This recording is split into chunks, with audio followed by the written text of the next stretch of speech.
ভারতীয় সময় বিকেল 4:04। হাততালিতে ফেটে পড়ল সতীশ ধাওয়ান স্পেস সেন্টার, ইসরোর দপ্তর।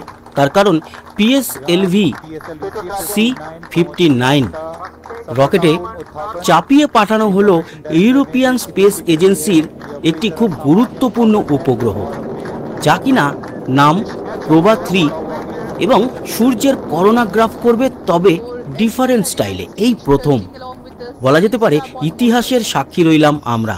আমাদের সঙ্গে লাইভে অনেকে জুড়েছিলেন, আমি লাইভের নির্বাচিত অংশ নিয়ে এলাম। সেই অসাধারণ PSLV লঞ্চের দৃশ্য দেখতে পাচ্ছেন।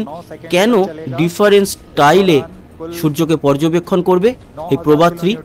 আসলে প্রভা 3 যে টোটাল প্রজেক্ট, তার মধ্যে দুখানা উপগ্রহ থাকছে। একটা হচ্ছে করোনাগ্রাফ আর একটা হচ্ছে অকাল্টার। করোনাগ্রাফ যে 310 কিলো ওজনের উপগ্রহটি, সেটি কিন্তু লঞ্চ করা হলো।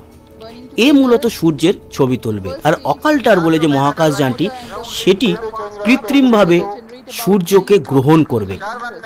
মানে আমরা পৃথিবী থেকে দেখি না, চাঁদ সূর্যকে ঢেকে ফেললো, সূর্যগ্রহণ হলো। তখনও কিন্তু করোনাগ্রাফ করা যায়, কিন্তু পৃথিবীর মধ্যে থেকে, পৃথিবীর বায়ুমণ্ডলের মধ্যে কোনো যদি ক্যামেরা দিয়ে সেই করোনাগ্রাফ করা হয়, তাহলে প্রপার মেজারমেন্ট পাওয়া যাবে না, বা সূর্য সম্পর্কে অনেক কিছুই অজানা থেকে যাবে ডিউ টু আমাদের বায়ুমণ্ডল এবং দূষণ। সেখানে আমরা যদি মহাকাশে গিয়ে, যেখানে কোনো বায়ুমণ্ডল, ধুলো বালি নেই, সেই জায়গা থেকে করোনাগ্রাফ করতে পারি, তাহলে সূর্য সম্পর্কে অনেক কিছু জানা যাবে।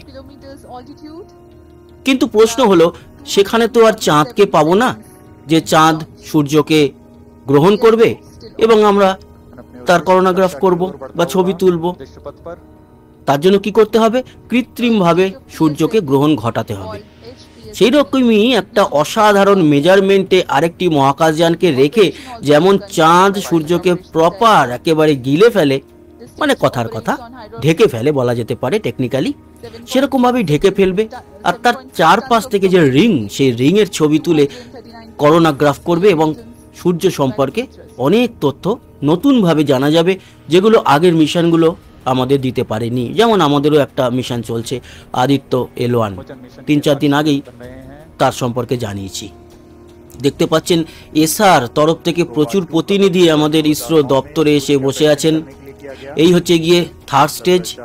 থার্ড স্টেজের দেখলেন অফ হয়ে গিয়ে কাট অফ হলো, ডিটাচ হয়ে গেল, এবং তারপর একেবারে ফাইনাল স্টেজ।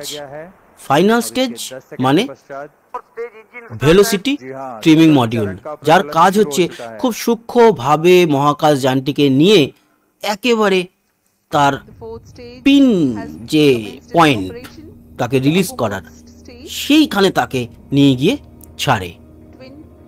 এছাড়া প্রচুর প্রতিনিধি রয়েছে আমাদের ভারতের, প্রচুর প্রতিনিধি, তারা দেখছেন, এনজয় করছেন, আর অবশ্যই এটা আমাদের কাছেও গর্বের। আর দেখতে পেলেন এই যে প্রভা 3কে কিরকম ভাবে ছেড়ে দেওয়া হলো মহাকাশে, আর এটা ক্যামেরা থেকে পাওয়া সেই সময়কার লাইভ একেবারে দৃশ্য।